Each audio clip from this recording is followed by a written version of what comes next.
You're here probably with the same question that I had when I started this video. Airbnb, why do you care so little about your customers? Now, I'm not going to go say they don't care at all, but they don't care nearly enough. And Brian Chesky, in a recent interview, all but confessed to why they don't care about their customers. Check this article out. Brian Chesky admits that hosts with lots of properties have lower reviews. He then says, but big hosts generate a lot of revenue for the short-term rental industry. See, Airbnb has a big, obvious, and condemning reason why they don't care about their guests and they're letting bad hosts stay on the platform. So let's get into Airbnb's greatest mistake, the greatest mistake that they've ever made, and now how they're trying to manage it on the back end so they don't, of course, go out of business. And while we get into this, please like the video, subscribe if you're not there yet, I would much appreciate it. Now, the big condemning mistake, Airbnb in 2020 went public. It's probably the worst thing that you could do as a hospitality business that relies on the consent of both the host and the guest to join a peer-to-peer platform. They need to regulate quality for the guest. If guests don't show up, they don't pay. Also, if guests are mad, they won't host. And this is the balancing act that they've had to manage for over a decade. This month is actually my 10-year anniversary as a host, and a lot has changed since I started hosting, and especially since they went public. When Brian Chesky said that large hosts have lower reviews than the average host, he's right. I'm guilty of the same thing. Saunders guilty of the same thing. I was a superhost until I crossed the 50 property mark, and then beyond that, I just couldn't seem to keep it. And the more properties I added, the more my review count went down. But at one point I had to ask myself, do I want to be a superhost or do I want to make $10 million on Airbnb? And I decided to go for the money. You can blame me. You can blame every other business owner on the planet. It's just the truth. Some hosts do it because they love it, and many of us, we do it for the money. And Airbnb is also doing it for the money. And that's why they don't care about the guest as much. They will only care about the guest as much as they need to prevent them from leaving altogether. Now, if you've seen the news over the last couple of years, they've done a bad job of this too. Hotels have taken advantage of Airbnb's problems with parties, which a guest just set one of my Airbnbs on fire a month ago because of a party. These actually still happen.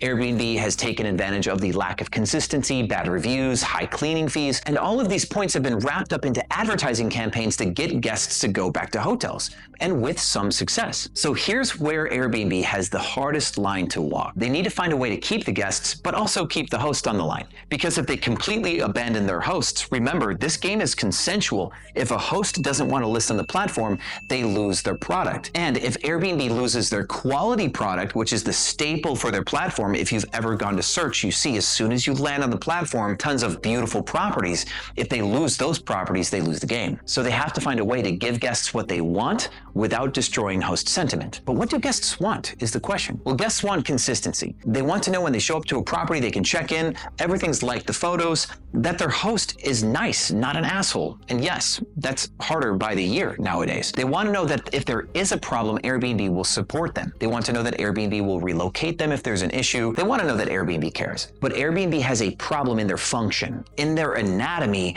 it is nearly impossible to give guests what they want without betraying hosts and the way that inventory works. If you look at hotels, if a guest is upset with a room, a hotel can move them to another room within the hotel. The hotel owns and controls all of that inventory. But let's say a house like this. A guest books a house and then isn't happy with the house, and they need to book somewhere else, somewhere within a 10 or 12 mile radius. Even at that distance would be a huge inconvenience. But not only is it an inconvenience to move that distance, but Airbnb doesn't own and control those other properties. So they're scrambling for properties that all look different, that are all run by different hosts, that all have circumstantial availability, and guests are scrambling to get relocated lots of the time. And if a guest wants to get relocated for a non-core issue, something where the host still gets their money, Airbnb can't do the generous thing that the Marriott would normally do. A guest's upset that they claim a room smells funny or that the bed just doesn't look right. Marriott, no skin off their back, will go, hey, here, let's upgrade you to this other room that wasn't going to book anyway, make you happy. But a host is going to say, well, this guest is just being stupid. They've blocked my calendar for 3 months. I can't get a booking now that they're already here. If they cancel and get a refund, I'm out $6,000. I can't get a new guest. I'm not going to be generous. And this is the main split between hotels and short-term rentals. This is where Airbnb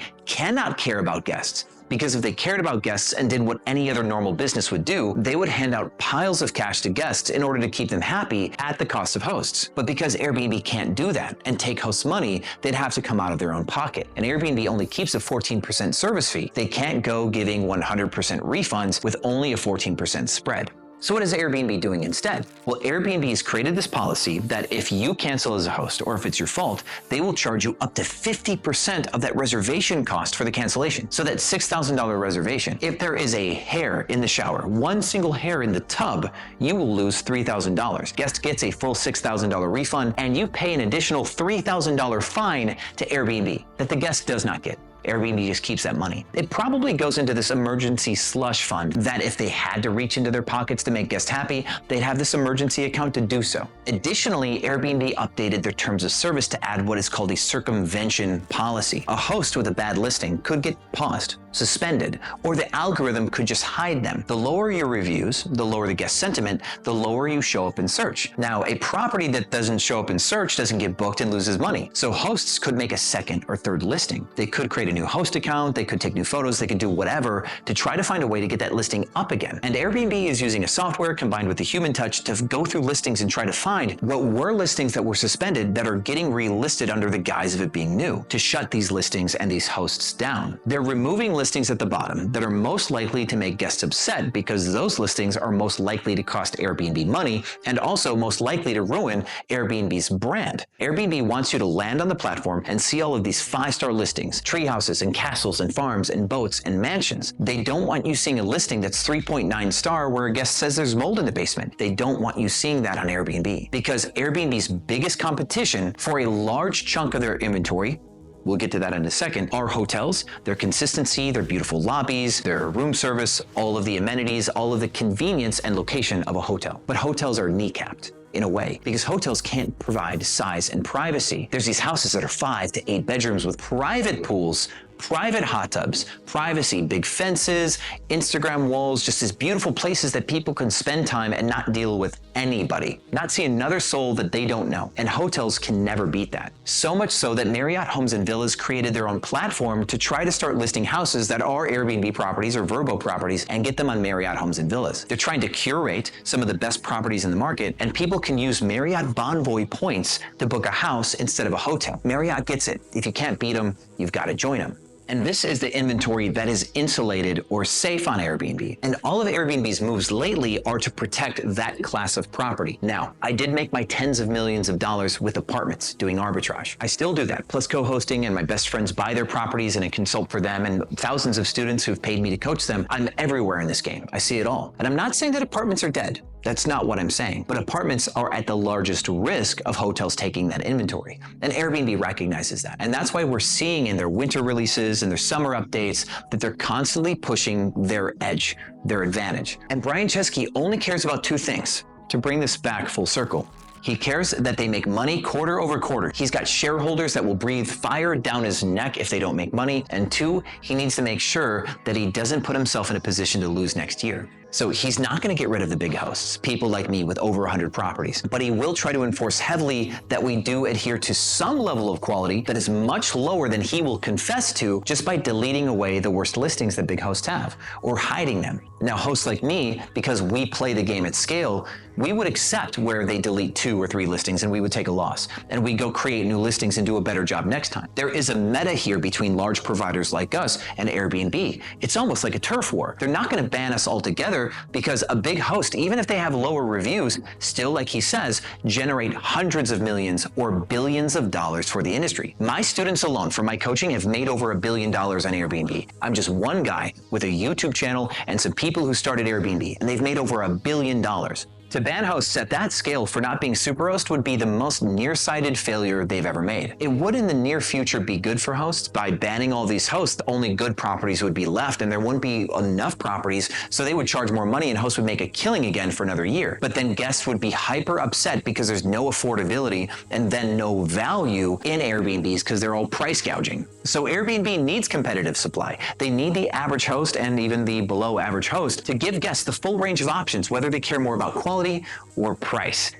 They need both. Now, I do believe that this affects the meta of what makes for a successful host and a successful Airbnb property, because Airbnb is always tweaking their knobs to try to find the best way to balance all of these inputs. Airbnb just released their winter release for 2024. We'll do a video on that later. If you have personal experiences about Airbnb banning or suspending a property and you think it's relevant, put it in the comments. I'd like to know what you think. And if there's anything that I can give you to take away from this is Airbnb hosts are business owners, much more now than they ever were before, and Airbnb is way less loyal to guests than they've ever been, because shareholders, board seat members, they don't care about guests, they care about their stock portfolio. We're in a dark place for Airbnb in that way, but in their darkest hour, maybe they might find their way back home. Again, let me know what you think in the comments. Thank you so much for watching this video all the way to the end.